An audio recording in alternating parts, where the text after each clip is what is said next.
4 నెలల వర్షాకాల విడిది కోసం జైన గురువుల బృందం విశాఖకు చేరుకుంది. తమ గురువులకు జైనులు ఘన స్వాగతం పలికారు. మేళతాళాలు, సంప్రదాయ నృత్యాలతో వారికి సాదర స్వాగతం పలికారు.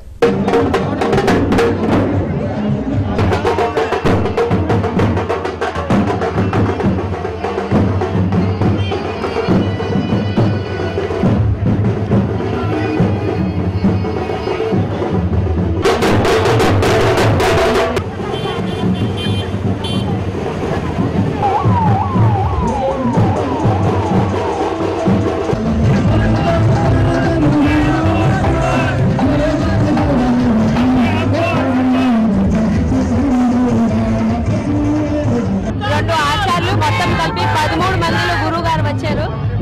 సో ఇవాళ వాళ్ళకి వెల్కమ్ ప్రొసెషన్ ఉంది.